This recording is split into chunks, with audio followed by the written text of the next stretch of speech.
At 4 a.m. on March 28, 1979, operators in the control room of 3 Mile Island Nuclear Generating Station's Unit 2 reactor faced a situation they had never trained for.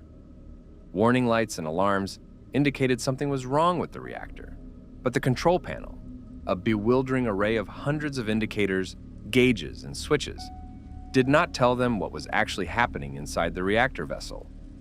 In the hours that followed, a series of mechanical failures, design flaws, and operator errors would combine to produce the most serious accident in American commercial nuclear power history. The reactor's core would partially melt. Radioactive gases would be released into the containment building and, in small amounts, into the environment. The governor of Pennsylvania would recommend that pregnant women and young children evacuate from areas near the plant.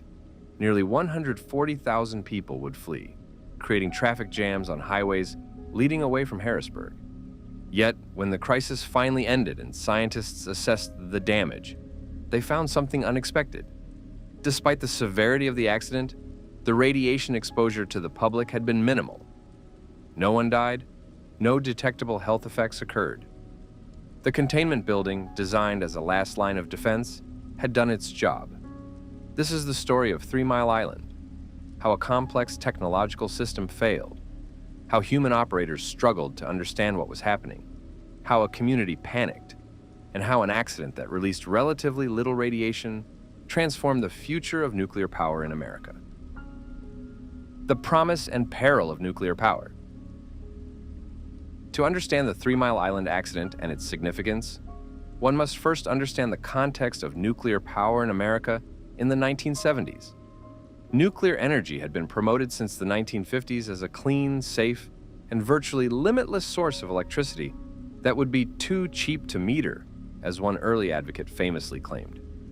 The technology had developed from military applications, nuclear weapons and naval reactors, and had been adapted for commercial electricity generation with support from the federal government and enthusiasm from the utility industry. By the late 1970s, the United States had more than 70 operating nuclear power plants, generating approximately 12% of the nation's electricity. Dozens more were under construction or planned. Nuclear power was seen as essential to America's energy future, particularly after the oil crises of 1973 and 1979 demonstrated the vulnerability of dependence on foreign oil. Nuclear plants produced electricity without burning fossil fuels, without producing air pollution, and with fuel costs that were lower and more stable than those for coal or oil. However, nuclear power also carried unique risks that distinguished it from other forms of electricity generation. A nuclear reactor produces energy through controlled fission, the splitting of uranium atoms in a chain reaction that releases enormous amounts of heat. This heat is used to boil water, creating steam that drives turbines to generate electricity.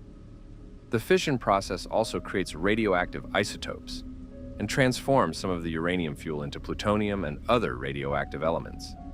These materials remain intensely radioactive for thousands of years and pose serious health risks if released into the environment. The energy density of nuclear fuel is extraordinary.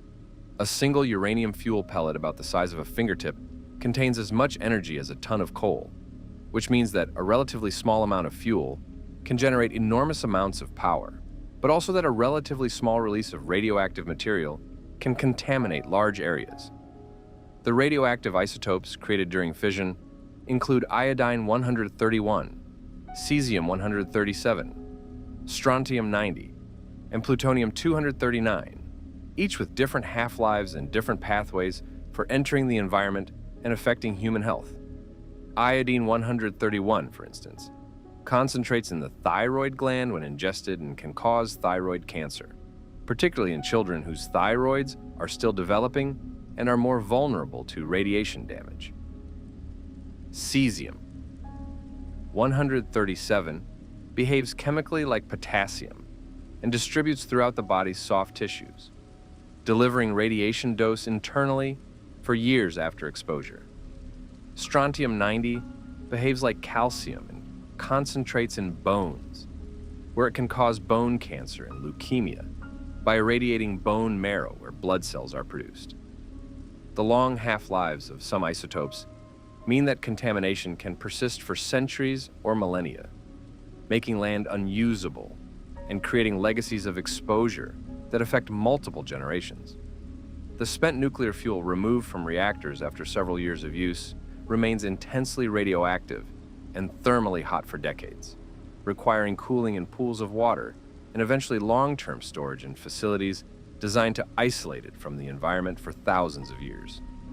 The challenge of managing this high-level radioactive waste has never been fully resolved in the United States, with spent fuel accumulating at reactor sites in temporary storage, while debates continue about where and how to create permanent disposal facilities.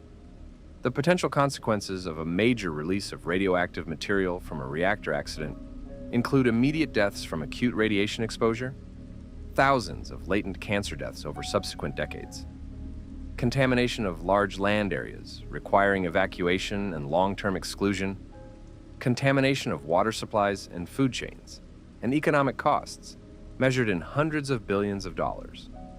These risks, while considered unlikely by reactor designers and operators, represented a fundamentally different category of hazard from the risks of other electricity generation technologies. Coal plants could explode or cause air pollution deaths, but they could not render entire regions uninhabitable for centuries.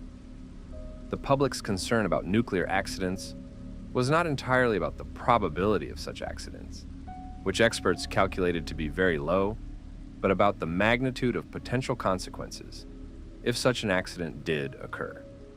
The challenge for nuclear advocates was to convince the public that the combination of low probability and high consequence resulted in an acceptable overall risk, particularly when weighed against the benefits of clean, reliable electricity generation. This risk perception challenge was complicated by the fact that radiation is invisible, odorless, and tasteless, making it impossible for people to directly sense whether they are being exposed, creating a dependence on experts and instruments that some people found unsettling. The history of secrecy surrounding nuclear weapons development and the association of nuclear technology with atomic bombs also contributed to public anxiety about nuclear power, making it difficult to separate civilian nuclear energy from military applications in the public mind. The fundamental challenge of nuclear reactor design is controlling the fission reaction and managing the heat it produces. The reactor must maintain the chain reaction at a steady level to produce consistent power output, but it must also be capable of shutting down the reaction quickly if problems occur. Even after shutdown, the reactor core continues to produce significant heat from the decay of radioactive isotopes, a phenomenon called decay heat.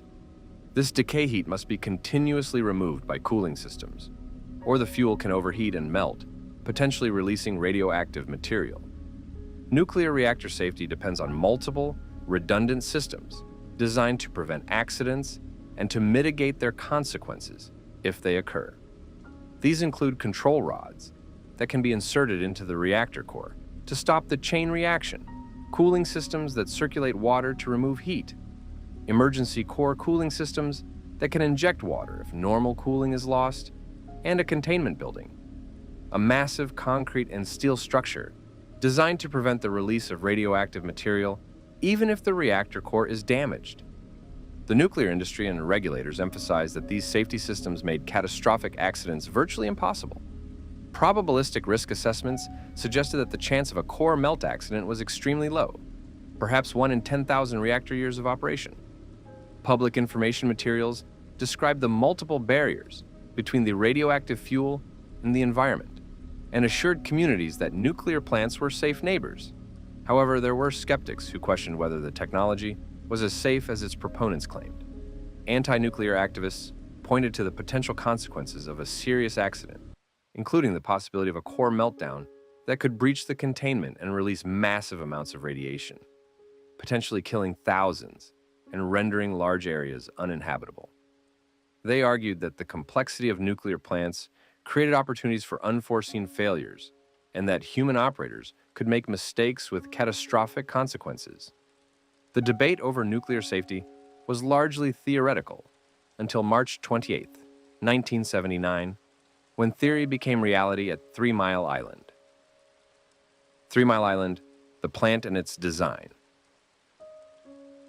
3 Mile Island Nuclear Generating Station is located on an island in the Susquehanna River near Harrisburg, Pennsylvania, approximately 10 miles southeast of the state capital. The site was chosen for its proximity to water for cooling and to the electrical grid, and for its location in a relatively populated area that needed electricity. The plant consisted of 2 separate units, Unit 1 and Unit 2, each with its own reactor and generating equipment. Unit 2, which would be the site of the accident, began commercial operation in December 1978, just 3 months before the accident. It was a pressurized water reactor designed and built by Babcock and Wilcox, one of several companies that designed nuclear reactors for commercial use in the United States. The reactor was rated at 880 megawatts of electrical output, enough to power approximately 300,000 homes. The basic design of a pressurized water reactor involves 2 separate water loops. The primary loop circulates water through the reactor core, where it is heated by the fission reaction. This water is kept under high pressure, approximately 2,200 pounds per square inch, to prevent it from boiling despite temperatures exceeding 600 degrees Fahrenheit. The hot pressurized water from the primary loop flows through steam generators, where it transfers its heat to water in a secondary loop. The secondary loop water boils, creating steam that drives the turbines to generate electricity. After passing through the turbines, the steam is condensed back into water and returned to the steam generators to be heated again. This 2-loop design keeps the radioactive water in the primary loop separate from the steam that drives the turbines, preventing radioactive contamination of the turbine and condenser systems, and allowing maintenance work on the secondary system without exposure to radioactivity. The primary loop operates as a closed system, with the water continuously circulating through the reactor vessel, through the hot legs of piping to the steam generators, and back through the cold legs to the reactor, driven by large pumps called reactor coolant pumps. The steam generators are massive heat exchangers containing thousands of thin tubes through which the hot primary coolant flows, transferring heat across the tube walls to the secondary water surrounding the tubes, causing it to boil and creating steam. The separation of the 2 loops means that any leak or failure in the secondary system does not directly affect the reactor core, providing a degree of isolation and safety. The pressurizer, a vessel connected to the primary loop, maintains system pressure by containing a steam bubble above the water level, with heaters that can add heat to raise pressure, and spray systems that can condense steam to lower pressure. The high pressure in the primary loop is critical to the reactor's operation because it allows the water to remain liquid at temperatures far above the normal boiling point of water at atmospheric pressure, maximizing heat transfer efficiency and power output. The steam produced in the secondary loop is typically at a pressure of about 1,000 pounds per square inch when it enters the turbines, where it expands through multiple turbine stages, spinning the turbine shaft that drives the electrical generator. After passing through the turbines, the steam is condensed back to liquid water in a condenser, where it gives up its remaining heat to cooling water drawn from a river, lake, or ocean, or to the atmosphere through cooling towers. The condensed water is then pumped back to the steam generators as feed water, completing the secondary loop cycle and allowing the system to operate continuously. The primary loop water is treated with chemicals to control pH and to minimize corrosion of the metal components it contacts, and it is continuously filtered and purified to remove any radioactive particles or impurities that could damage equipment or increase radiation levels. The water chemistry in both loops must be carefully controlled to prevent corrosion, scaling, or fouling that could reduce heat transfer efficiency or damage critical components.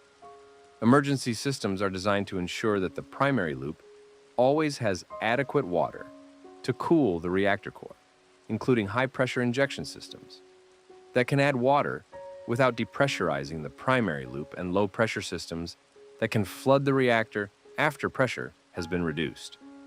The complexity of managing 2 separate water loops, each with its own pumps, valves, heat exchangers, and control systems, creates numerous points where failures can occur and requires operators to monitor and control dozens of parameters simultaneously. The design reflects decades of engineering development and represents a compromise between efficiency, safety, and practical construction and operation. Though, as the 3 Mile Island accident would demonstrate, even well-engineered systems can fail when multiple problems occur simultaneously and operators misunderstand what is happening. This design keeps the radioactive water in the primary loop separate from the steam that drives the turbines, preventing radioactive contamination of the turbine and condenser systems. However, it also creates a complex system with multiple components that must function correctly, including pumps to circulate water in both loops, valves to control flow and pressure, and instruments to monitor temperature, pressure, and other parameters throughout the system. The reactor core consisted of several hundred fuel assemblies, each containing uranium fuel pellets sealed in metal tubes. Control rods made of neutron-absorbing material could be inserted between the fuel assemblies to slow or stop the chain reaction. In normal operation, the position of the control rods was adjusted to maintain the desired power level, and if shutdown was required, all control rods would be fully inserted to stop the chain reaction. The reactor and its primary cooling system were enclosed in a containment building, a massive structure with walls of reinforced concrete 4 feet thick, designed to withstand internal pressures from a loss of coolant accident and to prevent the release of radioactive material to the environment. The containment building was designed as the ultimate safety barrier, intended to protect the public even in the worst-case scenario of a major accident.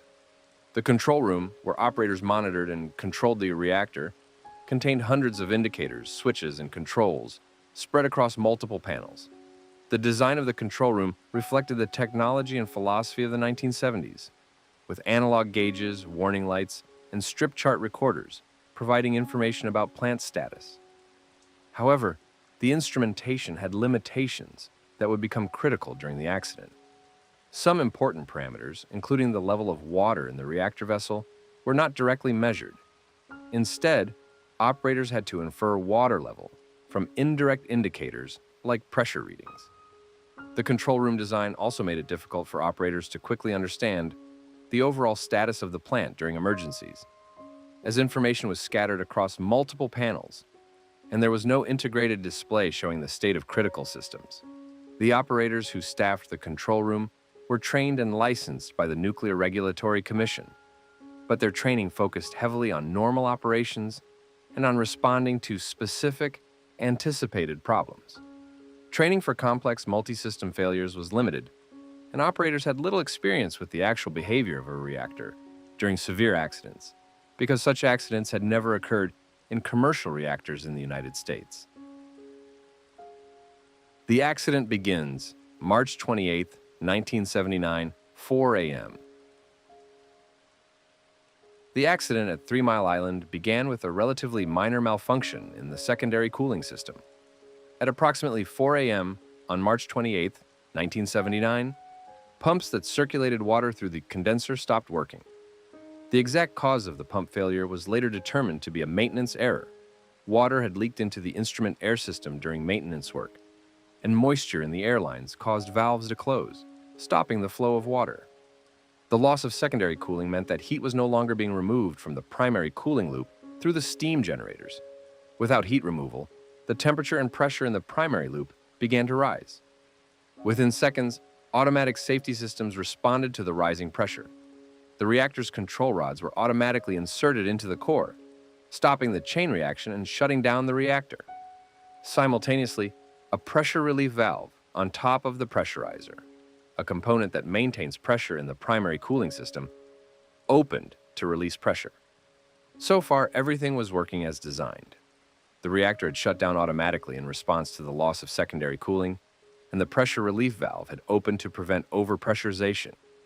However, a critical failure occurred that the operators did not immediately recognize. The pressure relief valve, which was supposed to close automatically once pressure returned to normal levels, stuck in the open position. With the valve stuck open, cooling water from the primary loop began flowing out through the valve into a drain tank. The water was being lost from the reactor cooling system at a rate of approximately 220 gallons per minute. This was, in effect, a loss of coolant accident, the type of scenario that the emergency core cooling system had been designed to handle. The emergency core cooling system detected the falling pressure and activated automatically, beginning to pump water into the reactor vessel to replace the water being lost through the stuck-open valve. This was exactly what should happen in a loss of coolant accident, and if the emergency cooling had been allowed to continue, the accident would likely have been contained with minimal damage. However, the operators in the control room did not understand that they were dealing with a loss of coolant accident. The indicator light for the pressure relief valve showed that the valve had received a signal to close, and the operators assumed this meant the valve was actually closed.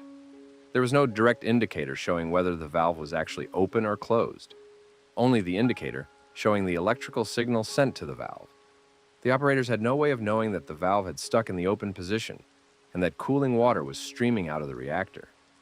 What the operators did see was that the water level in the pressurizer was rising. In their training and experience, rising pressurizer levels indicated that the reactor was being overfilled with water, a condition that could lead to water entering the steam lines and damaging equipment. Based on this interpretation and following the procedures they had been trained to follow, the operators made a decision that would turn a manageable problem into a serious accident. They reduced the flow from the emergency core cooling system. By reducing emergency cooling, the operators were trying to prevent what they thought was an overfill condition. In reality, they were depriving the reactor of the cooling water it desperately needed.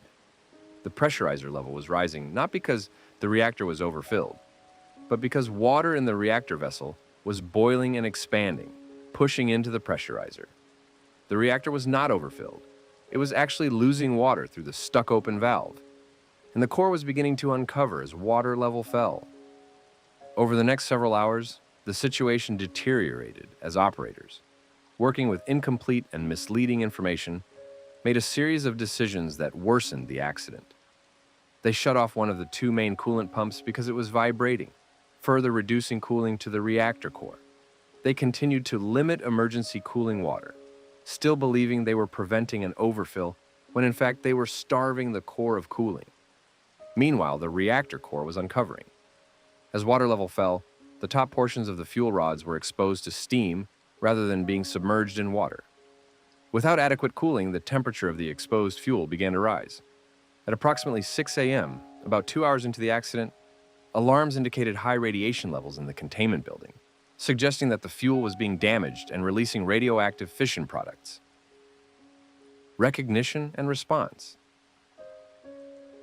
It was not until approximately 6 a.m., more than 2 hours after the accident began, that operators began to realize something was seriously wrong. The radiation alarms in the containment building, the erratic behavior of instruments, and the continued loss of coolant finally led them to question their understanding of the situation. At 6:18 a.m., operators noticed that temperature readings on the drain line from the pressure relief valve were off the scale, indicating that hot water or steam was flowing through the line. This was the first clear indication that the relief valve was stuck open. The operators closed a backup valve upstream of the stuck valve, finally stopping the loss of coolant that had been ongoing for more than 2 hours. However, by this time, severe damage had already occurred to the reactor core. The fuel rods that had been uncovered had overheated to temperatures exceeding 4,000 degrees Fahrenheit. At these temperatures, the zirconium metal cladding that enclosed the uranium fuel pellets reacted with steam, producing hydrogen gas and heat. The reaction accelerated the heating, creating a positive feedback loop. Portions of the fuel melted, with molten material settling to the bottom of the reactor vessel. The zirconium steam reaction is an exothermic chemical process, meaning it releases heat, which further increases temperatures and accelerates the reaction in a runaway process that can rapidly destroy fuel assemblies once it begins. The hydrogen gas produced by this reaction accumulated in the reactor vessel and eventually escaped into the containment building, creating an explosive mixture that would later detonate, though fortunately without breaching the containment structure. As the fuel cladding failed and melted, The uranium dioxide fuel pellets inside were exposed and began to overheat beyond their melting point of approximately 5,200 degrees Fahrenheit, transforming from solid ceramic pellets into a molten mass. The molten fuel, mixed with melted cladding, structural materials, and control rod materials, formed what is called corium, a lava-like mixture of core materials that flowed downward through the damaged core structure. Approximately half of the reactor core, roughly 20 tons of uranium fuel, reached temperatures high enough to melt, with the molten material collecting in the lower regions of the reactor vessel.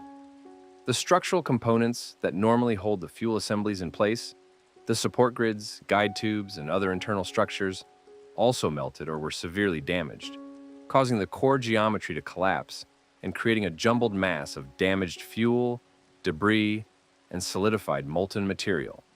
The reactor vessel itself, constructed of thick steel, designed to withstand high pressure and temperature, was subjected to temperatures approaching its failure point as the molten core material settled against the bottom head of the vessel.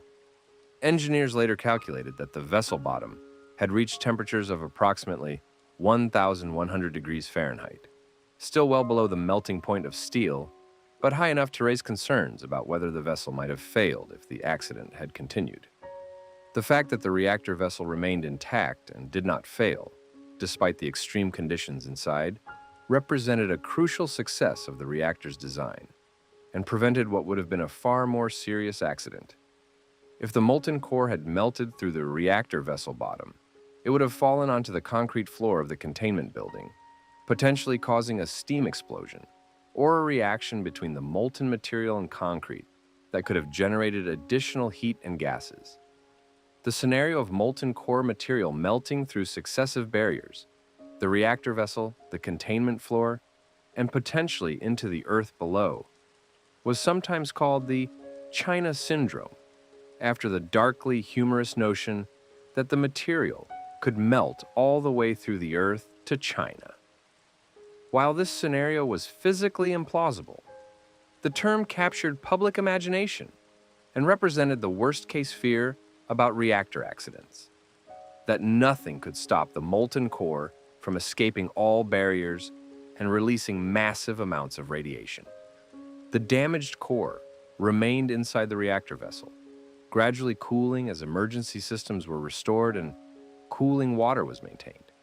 But the extent of the damage meant that the reactor could never operate again and that cleanup would require years of difficult and dangerous work.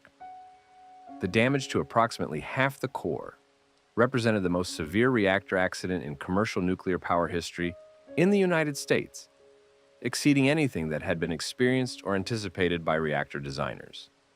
The fact that the damage had progressed so far despite the presence of multiple safety systems and the efforts of operators illustrated how quickly a reactor accident could escalate when cooling was inadequate, and how difficult it could be for operators to understand and respond to a situation they had never encountered in training or experience.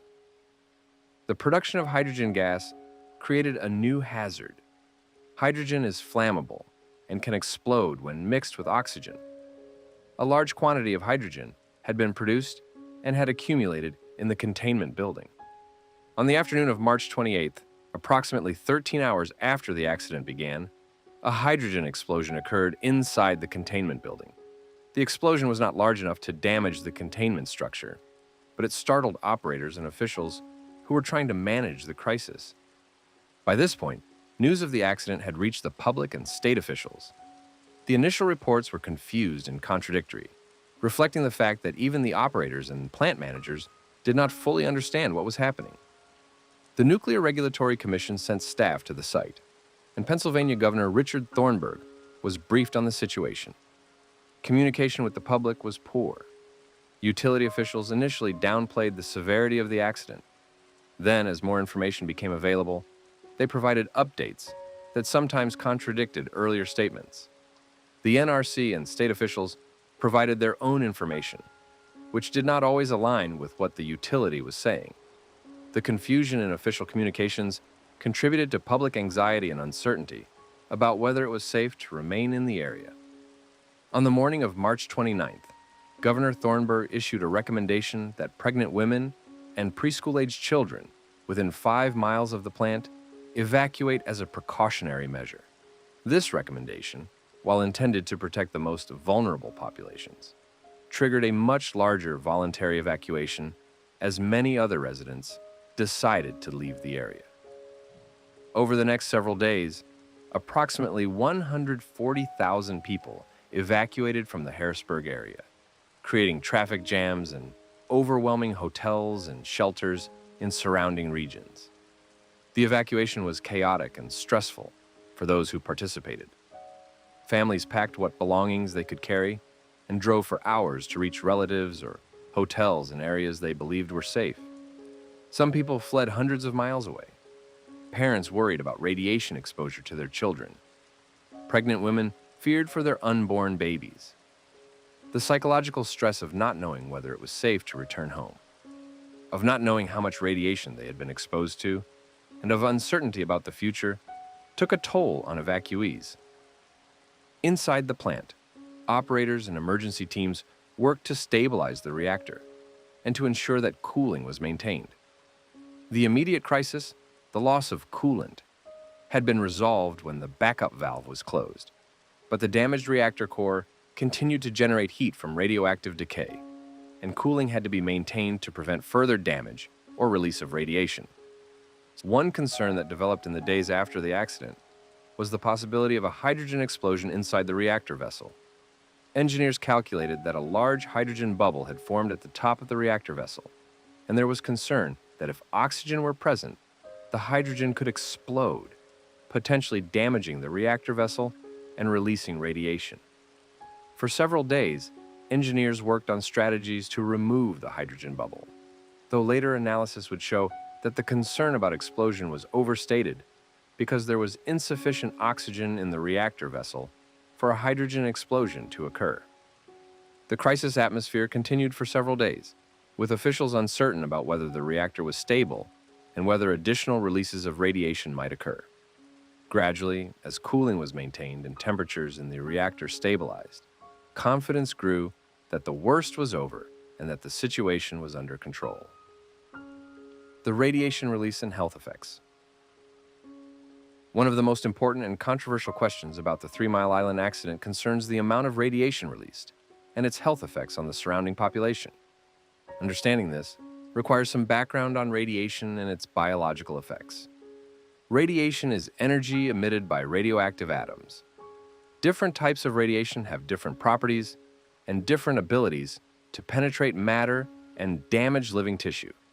The radiation of primary concern in a nuclear accident is gamma radiation, which is highly penetrating and can pass through the body, and radioactive isotopes that can be inhaled or ingested, delivering radiation dose from inside the body. During the 3 Mile Island accident, some radioactive material was released from the damaged reactor core. The releases occurred through several pathways. Some radioactive gases, primarily xenon and krypton, which are noble gases produced by fission, escaped from the reactor coolant into the containment building. Small amounts of these gases leaked from the containment building into the environment through penetrations and seals that were not perfectly airtight. Additionally, in an effort to reduce pressure in the containment building, operators deliberately vented some gas to the environment through filters, which removed most but not all radioactive material. The noble gases xenon and krypton are chemically inert and do not concentrate in the body or in the environment, meaning that while they deliver radiation dose when people are exposed to them in the air, they do not remain in the body after exposure ends and do not accumulate in food chains or water supplies. The largest single release occurred during the morning of March 28th, when operators were attempting to restart one of the reactor coolant pumps and inadvertently caused a spike in pressure that forced radioactive gas through the reactor coolant system and into tanks that vented to the atmosphere. This release lasted for a brief period, but accounted for a significant portion of the total radiation released during the accident, and it was detected by radiation monitors, both on site and at monitoring stations in the surrounding area. In addition to noble gases, small amounts of radioactive iodine-131 were released. primarily iodine that had escaped from damaged fuel and dissolved in the reactor coolant, then vaporized and escaped with steam and gases that leaked from the primary system. The amount of iodine released was much smaller than the amount of noble gases, but iodine was of greater concern from a health perspective because it can concentrate in the thyroid gland and cause cancer, particularly in children. Measurements of iodine, 131 in the environment around 3 Mile Island, showed levels that were elevated above background, but well below levels that would require protective actions like distribution of potassium iodide tablets or restrictions on milk consumption. The containment building, despite having small leaks through penetrations where pipes and electrical cables passed through the walls, performed its primary function of preventing a major uncontrolled release of radioactive material from the damaged core. The building's design pressure was tested during the accident when the hydrogen explosion created a brief spike in internal pressure, but the structure withstood the pressure and remained intact. The filters used when operators deliberately vented the containment to reduce pressure were designed to remove particulate radioactive material and iodine, but they were less effective at removing noble gases, which simply passed through the filters and into the environment. The decision to deliberately vent was controversial and was made to prevent containment pressure from rising to levels that might threaten the integrity of the structure, representing a choice between allowing small controlled releases versus risking a larger uncontrolled release if the containment were to fail. Monitoring of radiation levels around the plant during and after the accident was intensive, with readings taken continuously at fixed monitoring stations and with mobile teams conducting surveys of radiation levels at various distances from the plant. The data from these monitoring efforts showed that radiation levels peaked during the release events and then declined, with maximum readings off-site reaching levels that were detectable above background, but well below levels that would cause immediate health concerns. The pattern of radiation distribution around the plant was influenced by weather conditions at the time, with wind direction determining where the released gases traveled and precipitation affecting how radioactive materials were deposited on the ground. Some areas received higher doses than others, depending on their location relative to the plant and the wind patterns during release events, creating a complex pattern of exposure that required detailed analysis to reconstruct. The total amount of radiation released was later estimated to be approximately 15 curies of iodine, 131, and 2.4 million curies of noble gases, amounts that sound large in absolute terms, but were small compared to the total inventory of radioactive material in the damaged reactor core. The fact that the vast majority of the radioactive material remained contained, despite the severe damage to the core, demonstrated the effectiveness of the multiple barriers designed into the reactor, the fuel cladding, which failed, the reactor vessel, which held, and the containment building, which held despite small leaks and deliberate venting. The most significant release to the environment occurred on March 28th, when a burst of radioactive gas escaped during efforts to manage pressure in the reactor cooling system. This release lasted for a brief period and was detected by radiation monitors on and off-site. The total amount of radiation released to the environment was small compared to what could have occurred in a worst-case scenario. Studies have estimated that the maximum radiation dose received by any individual in the surrounding community was approximately 100 millirem, less than the annual background radiation exposure that people receive from natural sources like cosmic rays and radon. The average dose to the approximately 2 million people living within 50 miles of the plant was estimated at about 1 millirem, far below natural background variation. In the months and years following the accident, extensive studies were conducted to assess health effects on the population near 3 Mile Island. These studies looked for increases in cancer rates, birth defects, and other health problems that could be attributed to radiation exposure from the accident. The results of these studies have been remarkably consistent. They found no detectable health effects attributable to radiation exposure from the 3 Mile Island accident. Cancer rates in the surrounding area did not increase above what would be expected based on baseline rates, and demographic factors. Birth defect rates did not increase. Mortality rates did not increase. Multiple independent studies by different organizations using different methodologies reached the same conclusion. The radiation doses were too small to produce measurable health effects. This finding has been both reassuring and controversial. It is reassuring because it means that despite the severity of the accident and the partial meltdown of the reactor core, the containment building and other barriers prevented a major release of radiation that would have caused significant public health harm.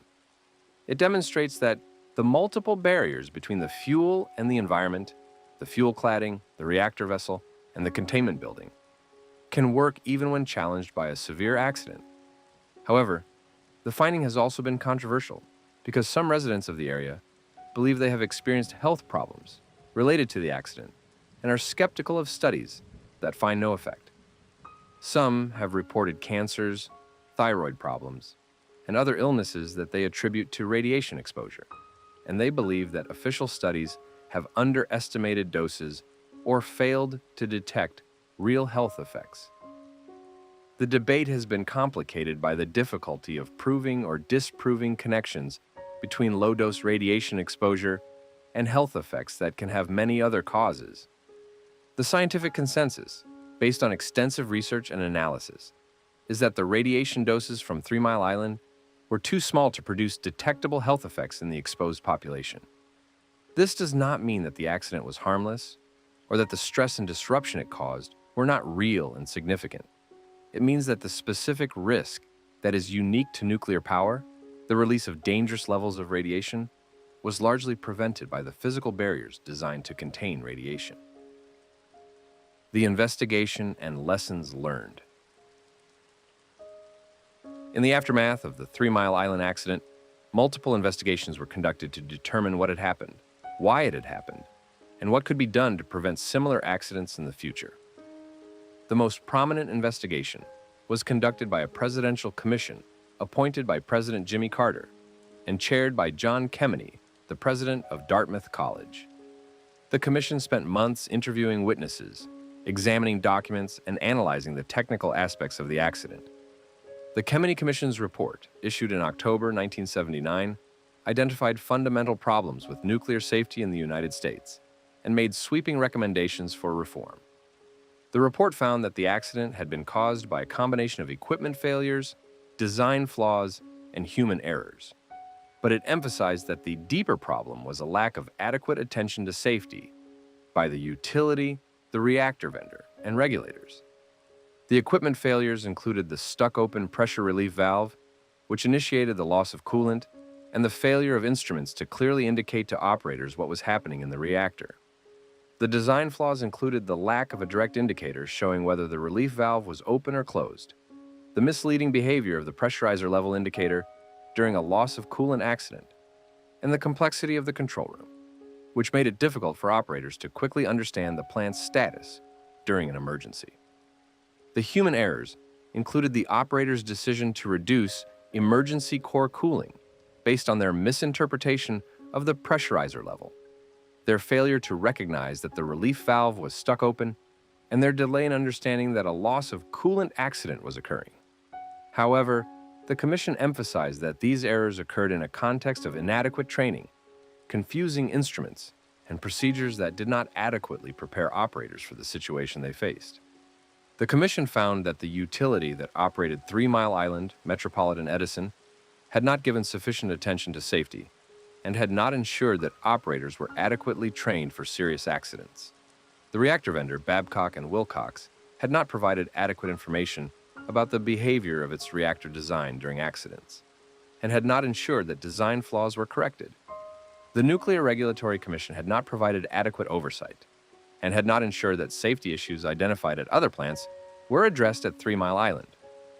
The Commission made numerous recommendations, including improvements in operator training, changes in control room design to make information more accessible and understandable, better procedures for emergency situations, improved safety culture at utilities and within the NRC, and greater emphasis on the human factors aspects of nuclear plant design and operation. The Commission also called for better emergency planning and communication systems, to ensure that public officials and the public received accurate, timely information during nuclear emergencies, rather than the confused and contradictory messages that had characterized the 3 Mile Island response. Another key recommendation was the establishment of a systematic process for identifying and resolving safety issues across the entire fleet of nuclear plants, ensuring that problems discovered at one plant would be analyzed and addressed at similar plants, rather than being treated as isolated incidents. The Commission emphasized that nuclear safety required not just technical compliance with regulations, but a fundamental cultural commitment to safety at all levels of utility management, regulatory oversight, and industry operations. In response to the 3 Mile Island accident and the Kemeny Commission's recommendations, the nuclear industry and regulators implemented extensive changes. Operator training was overhauled, with much greater emphasis on simulator training that allowed operators to practice responding to serious accidents in a realistic environment. Control rooms were redesigned to provide better information displays and to make it easier for operators to understand plant status. Emergency procedures were rewritten to be symptom-based rather than event-based, focusing on recognizing and responding to plant conditions, rather than trying to diagnose the specific cause of a problem. The nuclear industry created the Institute of Nuclear Power Operations, INPO, an industry organization dedicated to promoting excellence in nuclear plant operation through training, inspections, and sharing of best practices. INPO conducts regular evaluations of nuclear plants and has the authority to pressure utilities to correct problems, backed by the threat of industry peer pressure and insurance consequences. The Nuclear Regulatory Commission significantly increased its oversight activities and its focus on safety culture. The NRC created a resident inspector program, stationing inspectors at each nuclear plant to provide continuous oversight. The agency also increased its emphasis on evaluating management and safety culture, recognizing that technical compliance with regulations was not sufficient if the underlying commitment to safety was lacking.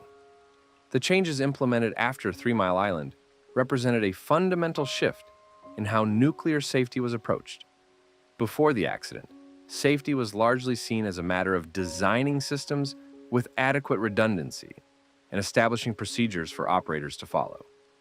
After the accident, it became clear that safety also depended on human factors: how information was presented to operators, how operators were trained and supported, how organizations created cultures that prioritized safety, and how regulators ensured that safety was the paramount concern. The impact on nuclear power in America. The 3 Mile Island accident had profound and lasting effects on nuclear power in the United States. Before the accident, the nuclear industry was in a growth phase, with dozens of reactors under construction and many more planned. Nuclear power was seen as the future of electricity generation, and utilities were committing billions of dollars to building new plants. The accident shattered public confidence in nuclear power. Opinion polls showed a sharp decline in support for nuclear energy in the months after 3 Mile Island. The dramatic images of the cooling towers, which actually had nothing to do with the accident but became symbolic of nuclear power, the evacuation, the confusion in official communications, and the fear of radiation all combined to create a perception that nuclear power was dangerous and not worth the risk. This shift in public opinion had immediate practical consequences. Communities that had been willing to host nuclear plants became resistant. State governments imposed moratoriums on new plant construction or made the regulatory approval process more difficult. Financial markets became skeptical of nuclear projects, with investors concerned about the risks of cost overruns, regulatory delays, and the possibility of accidents that could make billion-dollar investments worthless. The changes in regulation and safety requirements that followed the accident also increased the cost and time required to build new nuclear plants. Retrofitting existing plants to meet new safety standards was expensive, and incorporating the lessons of 3 Mile Island into plants under construction required design changes and delays that added costs. New plants planned after the accident faced more extensive safety requirements, longer review processes, and greater uncertainty about licensing and public acceptance. As a result of all these factors, The nuclear construction boom in the United States came to an end.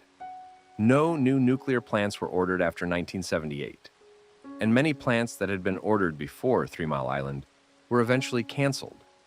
Some plants that were under construction when the accident occurred were completed, but the last new reactor to come online in the 20th century began operation in 1996, and that plant had been under construction since 1973. For more than 3 decades after 3 Mile Island, no new nuclear plants were built in the United States. The industry went into a long period of stagnation, with existing plants continuing to operate, and in many cases, having their licenses extended beyond their original 40-year design life, but with no new construction. The fleet of U.S. nuclear plants aged, with most reactors having been built in the 1970s or early 1980s. The accident also had effects beyond the United States. Other countries with nuclear programs examined their own safety standards and procedures in light of the 3 Mile Island experience. Some countries, particularly in Western Europe, strengthened their nuclear programs with enhanced safety measures and continued to build new plants. Others became more cautious, and a few, most notably Austria, decided not to pursue nuclear power at all. The accident influenced popular culture and the public discourse about nuclear power. The China Syndrome, a film about a nuclear accident that was released just 2 weeks before 3 Mile Island, became eerily prescient and was seen as validation of the film's warnings about nuclear danger. The timing of the film's release and the accident created a synergy that reinforced anti-nuclear sentiment. In the decades since 3 Mile Island, the debate about nuclear power has continued, with proponents arguing that nuclear energy is essential for reducing greenhouse gas emissions and combating climate change, and opponents arguing that the risks of accidents and the problem of radioactive waste make nuclear power unacceptable. The 3 Mile Island accident remains a central reference point in this debate, cited by both sides to support their arguments. The cleanup and decommissioning. After the immediate crisis ended and the reactor was stabilized, the long and difficult process of cleaning up the damaged reactor began. The cleanup of 3 Mile Island Unit 2 would take 14 years and cost approximately $1 billion, making it one of the most expensive industrial cleanup projects in history. The first challenge was simply understanding what had happened inside the reactor vessel.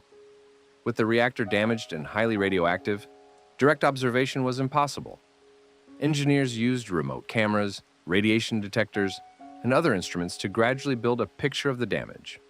They discovered that approximately half of the reactor core had melted, with molten fuel and core material settling to the bottom of the reactor vessel. The reactor vessel itself had not been breached. The molten material had not burned through the bottom of the vessel, but the damage was extensive. The cleanup process involved several major phases. First, the contaminated water that had accumulated in the reactor building and auxiliary buildings had to be processed to remove radioactive material. This required developing systems to filter and decontaminate the water, a technically challenging task given the volume of water and the variety of radioactive isotopes it contained. Next, the reactor vessel had to be defueled. This meant removing the damaged fuel assemblies and the solidified molten material from the reactor vessel, a process that had never been done before on this scale. Workers used remote-controlled tools and robotic equipment to cut apart fuel assemblies, lift debris out of the reactor vessel, and place it in containers for disposal. The work had to be done remotely, because radiation levels inside the reactor vessel were far too high for humans to enter. The defueling process took years and required developing new techniques and equipment. Workers operated in shifts, controlling the remote equipment from shielded areas while monitoring radiation levels and ensuring safety. The damaged fuel and debris were packaged in special containers and shipped to the Idaho National Laboratory for storage and analysis. After the reactor vessel was defueled, the contaminated surfaces of the reactor building had to be decontaminated. This involved removing contaminated concrete, washing surfaces, and disposing of contaminated materials. The goal was to reduce radiation levels sufficiently that the building could be safely maintained in a long-term stable condition. The cleanup employed thousands of workers over the years and generated a large volume of radioactive waste that had to be packaged, transported, and stored. The technical challenges were significant, but the cleanup was completed without any worker receiving radiation doses that exceeded regulatory limits, and without any significant releases of radiation to the environment. And after the cleanup was completed in 1993, Unit 2 was placed in a condition called monitored storage, in which the reactor and building are maintained but not actively operated. The damaged reactor remains in place, with its radioactivity gradually decreasing as isotopes decay. The plan is to keep the reactor in monitored storage until Unit 1, which continued operating until 2019, is ready for decommissioning, at which point both units will be decommissioned together. The existence of Unit 1 operating successfully for 40 years, while Unit 2 sat damaged and inactive, created an unusual situation. The two units shared a site, and workers and visitors could see the dramatic contrast between the operating plant and the monument to failure next to it. 3 Mile Island in historical perspective. More than 4 decades after the accident, 3 Mile Island can be assessed in historical perspective, considering both what actually happened and what the accident revealed about nuclear power and technological risk. What actually happened at 3 Mile Island was a partial core melt accident that released small amounts of radiation to the environment and caused no deaths or detectable health effects. This is a very different outcome from what many people feared at the time, and from what many people still believe happened. The public perception of 3 Mile Island often conflates it with Chernobyl, the 1986 Soviet reactor accident that killed dozens immediately and caused thousands of cancer deaths, or with Fukushima, the 2011 Japanese accident triggered by an earthquake and tsunami.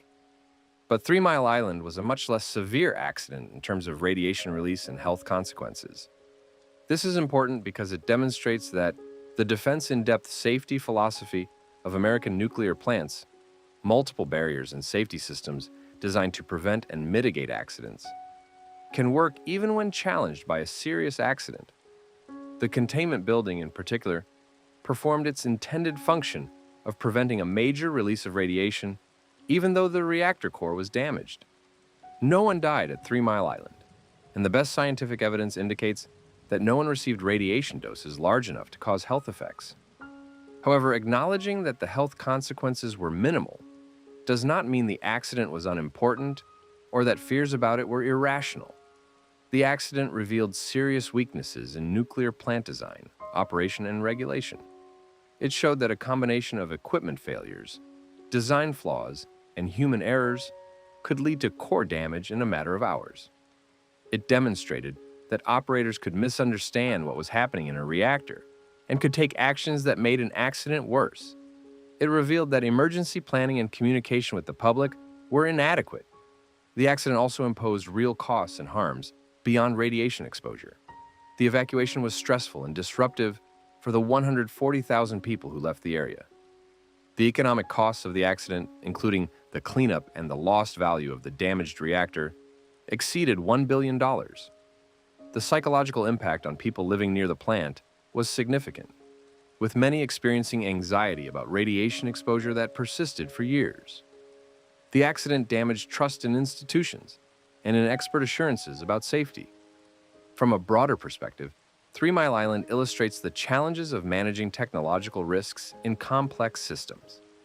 Nuclear power plants are among the most complex technological systems that humans operate.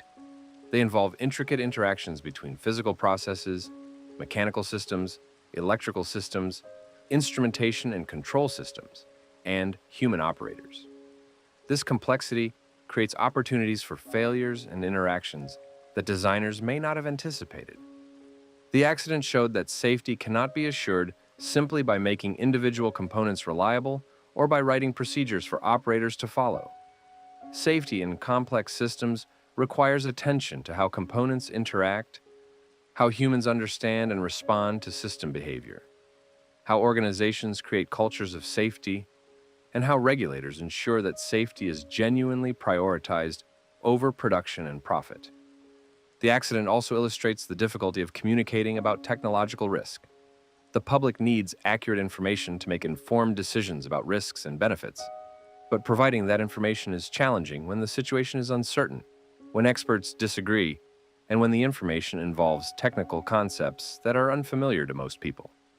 The confusion in communications during the 3 Mile Island accident undermined public trust and contributed to fear that, in retrospect, was disproportionate to the actual danger.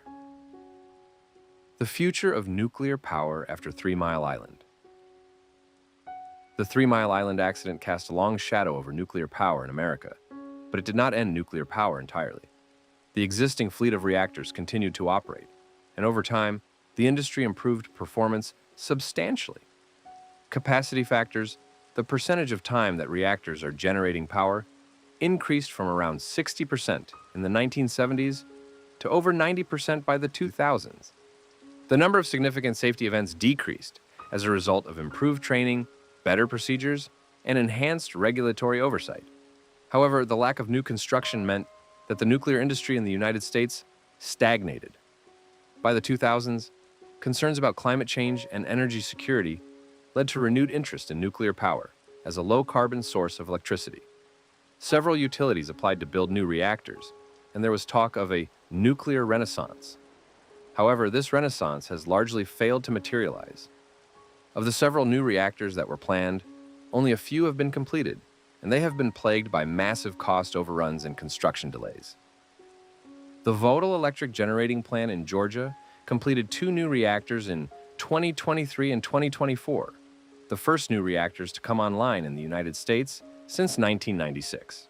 However, the project took more than a decade longer than planned and cost more than twice the original estimate, totaling more than $30 billion. These cost and schedule overruns have made utilities and investors wary of committing to new nuclear projects. Meanwhile, other forms of low-carbon energy, particularly wind and solar power, have become increasingly cost-competitive and can be deployed more quickly and with less financial risk than nuclear power. Natural gas, while a fossil fuel, has become cheaper due to the expansion of fracking, making it an attractive alternative for utilities. These factors have made it difficult for nuclear power to compete economically. The existing fleet of U.S. nuclear plants is aging, and many have closed or are scheduled to close in the coming years. Unit 1 at 3 Mile Island closed in 2019 due to economic factors. It could not compete with cheaper natural gas and renewables. Other plants have closed for similar reasons, and more closures are expected. The future of nuclear power in the United States is uncertain. Proponents argue that nuclear energy is essential for achieving deep decarbonization of the electricity sector, and that new reactor designs, smaller modular reactors, advanced reactor concepts, could address some of the economic and safety challenges that have plagued the industry. Opponents argue that nuclear power is too expensive, too risky, and takes too long to deploy to be a meaningful part of the climate solution, and that resources would be better invested in renewable energy and energy efficiency. 3 Mile Island remains a central reference point in this debate. For some, the accident demonstrates that nuclear power is inherently dangerous, and that even with multiple safety systems, accidents can occur with potentially catastrophic consequences. For others, the accident demonstrates that nuclear safety systems can work even in severe accidents, and that the actual health consequences of 3 Mile Island were minimal, despite the severity of the core damage. Both perspectives have some validity, and they highlight the complexity of assessing technological risk. 3 Mile Island was a serious accident that revealed important weaknesses and led to significant safety improvements. It was also an accident in which the safety systems ultimately prevented the worst outcomes and protected public health. Learning from that experience requires acknowledging both the failures and the successes, understanding what went wrong and how it was prevented from being worse, and applying those lessons to future decisions about nuclear power and other technologies. Conclusion. The accident at 3 Mile Island on March 28, 1979, was a pivotal moment in the history of nuclear power and in public understanding of technological risk. A combination of equipment failures, design flaws, and human errors led to a partial meltdown of the reactor core, creating the most serious accident in American commercial nuclear power history. The accident triggered an evacuation, caused widespread fear about radiation exposure, and generated intense scrutiny of nuclear safety. Yet when the crisis ended and scientists assessed the consequences, they found that the radiation doses to the public had been small and that no detectable health effects had occurred. The containment building and other safety barriers had largely worked, preventing a major release of radiation despite the damage to the reactor core. This outcome was better than many had feared, but it came at a cost measured in billions of dollars. Years of cleanup and lasting damage to public confidence in nuclear power. The investigations that followed the accident revealed fundamental problems with how nuclear plants were designed, operated, and regulated. The response included sweeping changes in training, procedures, control room design, safety culture, and regulatory oversight. These changes made nuclear power safer and demonstrated that learning from accidents and implementing reforms could significantly improve safety. However, the accident also marked the effective end of nuclear power expansion in the United States. The combination of public fear, economic uncertainty, regulatory changes, and the availability of alternative energy sources meant that no new nuclear plants would be ordered for decades. The promise of abundant, clean nuclear energy that had seemed so bright in the 1960s and 1970s dimmed considerably after 3 Mile Island. The story of 3 Mile Island is not simply a story of failure or success, but a complex narrative about the challenges of managing sophisticated technology, about the gap between how systems are supposed to work and how they actually work in crisis, about the difficulty of communicating about risk and safety, and about the lasting consequences of accidents, even when the direct health impacts are minimal. The lessons of 3 Mile Island remain relevant today, not only for nuclear power, but for all complex technological systems on which society depends. The accident teaches us that complexity creates opportunities for failure in unexpected ways, that human operators need clear information and good training to make correct decisions under pressure, that safety culture matters as much as technical safety systems, and that effective regulation requires understanding not just whether rules are being followed, but whether the underlying commitment to safety is genuine. If this examination of 3 Mile Island has provided a deeper understanding of what actually happened during the accident, how the safety systems performed, what the health consequences were, and what lessons were learned and applied to improve nuclear safety, then it has served its purpose. 3 Mile Island was neither the apocalyptic disaster that some feared, nor the vindication of nuclear safety that some claimed. It was a serious accident that challenged the industry and regulators to do better, that led to important safety improvements, and that continues to inform debates about nuclear power more than 4 decades later. The cooling towers of 3 Mile Island, which became iconic symbols of the accident, despite having no role in what actually happened, are visible from highways near Harrisburg. For years, they served as a reminder of the accident and its consequences. Unit 1 operated in the shadow of the damaged Unit 2 for 4 decades before finally closing in 2019 for economic reasons. Unit 2 remains in monitored storage, its damaged reactor contained but not yet decommissioned, a physical monument to a day when the promise of nuclear power confronted the reality of technological failure.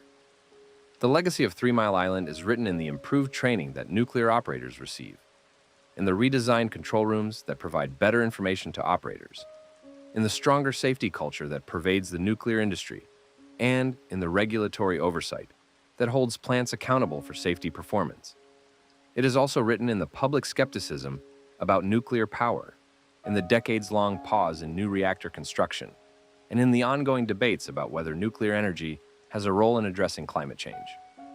3 Mile Island teaches us that technologies we create to serve us can fail in ways we do not anticipate, that the consequences of those failures can be limited by good design and planning, that learning from failure is essential to improving safety, and that public confidence once lost is difficult to regain. These lessons apply not only to nuclear power, but to all the complex systems, energy, transportation, communication, finance, on which modern society depends.